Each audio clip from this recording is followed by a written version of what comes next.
Assalamualaikum everyone. In this video I will share about an issue, maybe several issues that are related with our topic today. Does Islamic financing more expensive? Without further ado, I'm Muhammad Afiq, metric number 273705 will be your speaker today. Before we start, I'm inviting everyone to like my FB page FWD Takaful MY and Instagram account FWD Takaful MY. Here I will share about Takaful online product by FWD, where you guys can start to make contribution only at your fingertips. Okay guys, does Islamic financing more expensive? Let's explore on what matter that cause this issue arise. Alright, the first thing we have here is the narrative, misconception and perspective. Now let's hear what this guy is asking in a reality TV program. Okay, soalan dia bunyi macam ni. Ada orang cakap yang pembiayaan perumahan menggunakan Islamic banking ni lebih mahal daripada konvensional.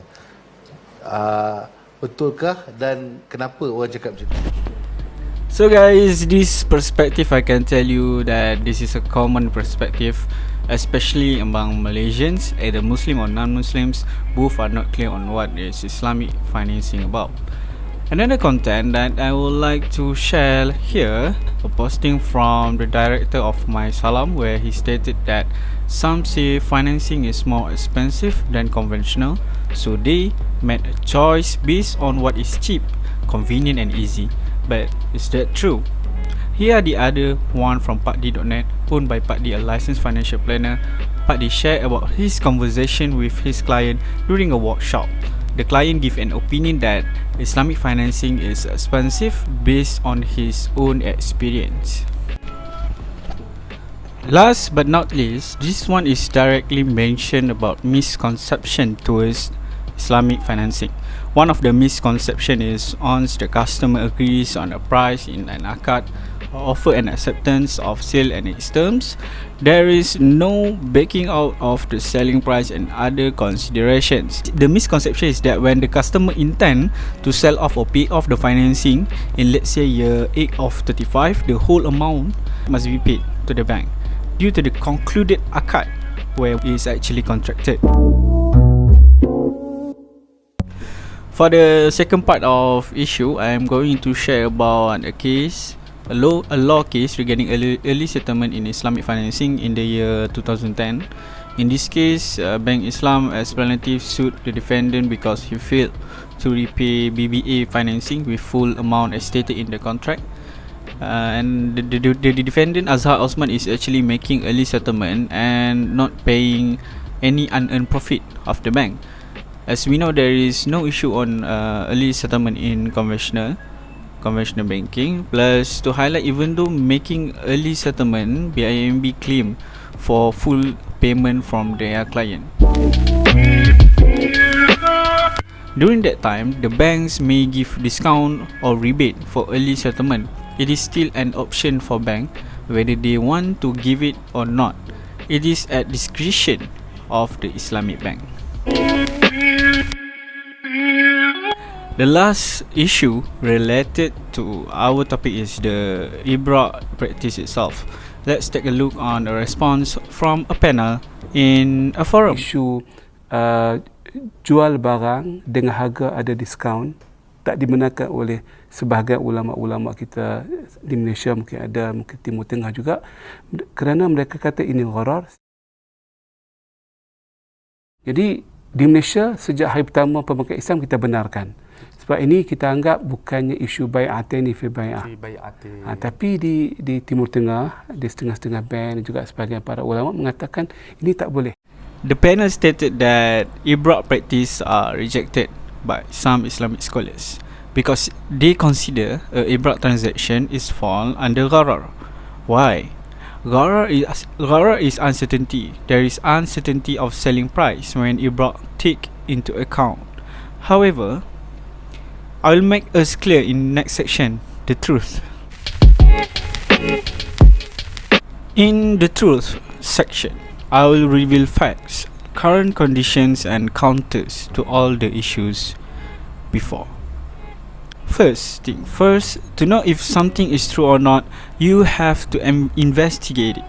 So let's investigate the question: is Islamic financing more expensive than conventional loan?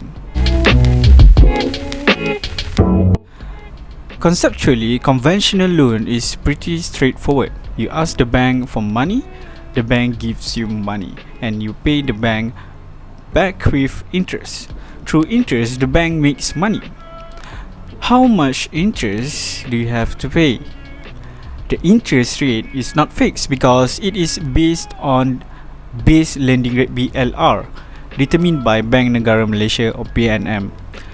BLR can be higher or lower from the time you receive the loan.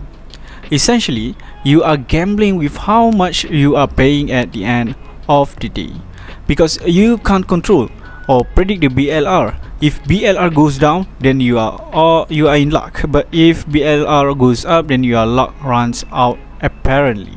So you can't definitely claim that conventional loan is cheaper by default, because you literally don't know how much you are paying the bank. You could be paying more, you could be paying less, but the uncertainty is certainly discomforting.